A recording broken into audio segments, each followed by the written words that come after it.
Assalamualaikum warahmatullahi wabarakatuh.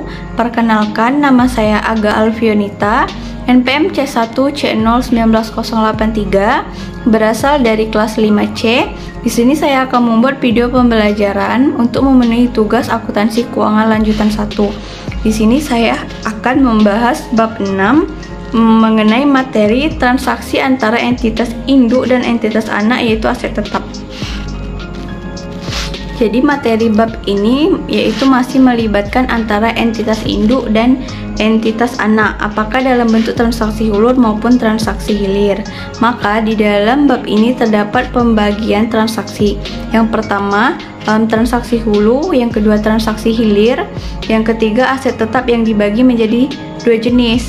Yang pertama yaitu aset tetap yang mengalami penyusutan, kemudian aset tetap yang tidak mengalami penyusutan. Nah, contoh untuk aset tetap yang tidak mengalami penyusutan itu yang misalnya adalah tanah. Selanjutnya masuk ke materi, yaitu terkait transaksi penjualan aset tetap ketika dua entitas itu sudah bergabung menjadi suatu entitas yang satu atau satu kesatuan entitas usaha. Maka antara entitas itu akan terjadi transaksi-transaksi, baik itu transaksi hulu maupun transaksi hilir. Contohnya transaksi penjualan aset tetap. Aset tetap ini sudah diatur di PSAK 16, yaitu aset tetap ini digunakan untuk mendukung operasional perusahaan. Contohnya menghasilkan barang di dalam sistem produksi. Selanjutnya yang pertama itu akan dibahas mengenai dampak terhadap pencatatan entitas induk dan jurnal eliminasi. Jadi yang pertama yaitu dampak terhadap pencatatan entitas induk. Ini untuk transaksi hulu. Jadi bagi entitas induk ketika menjual aset tetap pada entitas anak disebut dengan disposal aset tetap atau penghentian aset tetap. Penghentian aset tetap ini bisa disebabkan yang pertama karena aset tetap itu dijual, kemudian karena aset tetap itu dihentikan penggunaannya, kemudian karena aset tetap itu dihentikan karena ditukar. Artinya aset tetap ini diserahkan kepada pihak lain sehingga di pencatatan entitas induk tersebut dihapuskan. Selanjutnya, bagi entitas anak itu ketika membeli aset tetap dari entitas induk disebut entitas itu memperoleh aset tetap. Nah, di sini ada dampak terhadap jurnal eliminasinya. Maka dari transaksi penjualan aset tetap yang dilakukan oleh entitas induk kepada entitas anak tersebut atau sebaliknya, maka di sisi pencatatan entitas yang memiliki aset tetap akan mencatat adanya keuntungan atau kerugian dari penjualan aset tetap. Kemudian, untuk menentukan keuntungan atau kerugian dari penjualan aset tetap itu berbeda dengan penjualan persediaan.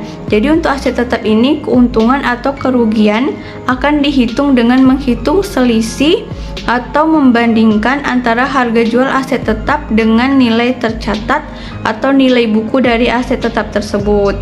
Kemudian untuk persediaan itu menentukan keuntungan atau kerugian dari penjualan persediaan, yaitu dengan mengurangkan harga perolehan atau harga jual dikurang dengan harga perolehan pada saat memperoleh barang dagangan tersebut. Sedangkan untuk memperoleh nilai tercatat atau nilai buku, maka harga perolehan aset tetap itu dikurangi dengan akumulasi penyusutan. Sedangkan untuk mencari akumulasi penyusutan, maka akumulasi semua beban-beban penyusutan yang sudah diperhitungkan selama aset tetap tersebut dimanfaatkan. Nah, jika harga jual itu lebih tinggi dibanding harga buku tanggal penjualan, maka diakui keuntungan dari penjualan aset tetap. Sebaliknya, jika nilai buku dari aset tetap pada saat menjual dibandingkan dengan harga jual, maka akan diakui sebagai suatu kerugian. Nah, entitas induk ini akan mencatat jurnal untuk transaksi terkait keuntungan atau kerugian pada saat penjualan dan pada saat proses menyiapkan laporan keuangan konsolidasian. Akan itu menangguhkan pencatatan dari keuntungan atau kerugian sebagai keuntungan atau kerugian yang belum terrealisasi. Jadi keuntungan atau kerugian dari aset yang dikatakan sudah terrealisasi itu yaitu yang pertama, aset tetap itu disusutkan. Yang kedua, aset tetap itu tidak disusutkan. Untuk aset tetap yang tidak disusutkan tadi contohnya seperti tanah. ketika entitas anak itu telah menjual aset tetap berupa tanah kepada entitas non-afiliasi, maka keuntungan atau kerugian itu sudah terrealisasi selama aset tetap berupa tanah itu masih berada di entitas anak sebagai pembeli. Keuntungan atau kerugian dari penjualan aset tetap berupa tanah ini belum terrealisasi dan akan ada pencatatan untuk penangguhan keuntungan atau kerugian yang belum terrealisasi. Berikut ini akan ada dampak transaksi penjualan aset tetap itu tidak disusutkan terhadap pencatatan entitas induk dan jurnal eliminasi.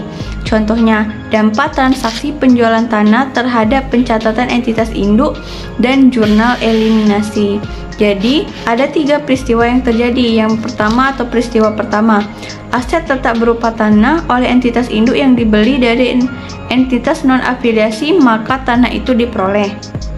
Peristiwa kedua yaitu aset tetap berupa tanah milik entitas induk itu dijual kepada entitas anak. Maka bagi entitas anak ketika membeli dari entitas induk, maka tanah itu dapat diperoleh.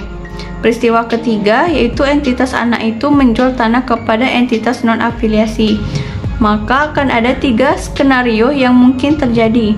Skenario pertama yaitu seluruh peristiwa itu terjadi pada periode yang sama, contohnya tahun 2015. Maka ada skenario ini keuntungan atau kerugian skenario 1 sudah terrealisasi, tidak perlu membuat jurnal eliminasi.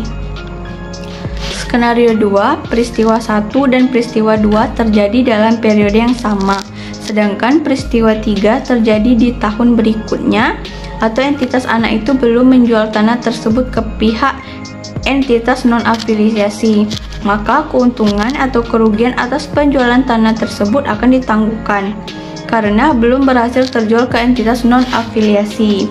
Maka harus dibuat jurnal eliminasi, yaitu berupa keuntungan atau kerugian penjualan yang sudah dicatat di pembukuan entitas induk atau pada saat entitas induk itu menjual kepada entitas anak. Selanjutnya, skenario 3, peristiwa 1 dan peristiwa 2 itu terjadi di tahun sebelumnya, dan misal peristiwa 3 terjadi di tahun berikutnya, atau mulai menjadi fokus utama untuk pencatatan keuntungan atau kerugian di penjualan aset tetap. Maka telah dikatakan terjadi keuntungan atau kerugian yang terrealisasi, sehingga entitas induk itu akan mencatat jurnal. Keuntungan atau kerugian atas penjualan tanah tersebut harus ditambahkan sebagai komponen laba rugi konsolidasi pada periode berjalan dan entitas induk membuat jurnal eliminasinya. Aset tetap itu yang disusutkan, contohnya peralatan, mesin, dan bangunan. Selanjutnya, ketika menjual peralatan ke entitas anak, misalnya di tanggal 1 Januari 2019, kemudian selama tahun 2019 itu entitas induk sudah memanfaatkan aset tetap peralatan itu selama 1 tahun.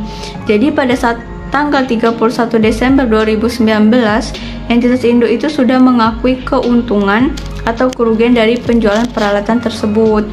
Sehingga keuntungan atau kerugian dari aset yang disusutkan itu dikatakan terrealisasi ketika sejalan dengan pemanfaatan aset tetap, bukan pada saat dijual. Artinya, keuntungan atau kerugian atas penjualan aset tetap antara entitas induk dan entitas anak akan terrealisasi pada saat pelepasan atau pada saat penggunaan aset tetap. Yang terakhir yaitu terkait transaksi hilir penjualan aset tetap itu tidak disusutkan. Artinya di sini yang menjual adalah entitas anak kepada entitas induk, sehingga akan ada pencatatan keuntungan atau kerugian dari penjualan misalnya tanah. Maka yang dicatat oleh entitas anak ini akan di pencatatan entitas induk mencatat penangguhan keuntungan atau kerugian yang belum terrealisasi, hanya mengakui berapa besar porsi atau persentase kepemilikan. Baiklah, mungkin itu saja materi bab 6 dari saya. Saya mohon maaf apabila terjadi kesalahan kata. Saya akhiri. Wassalamualaikum.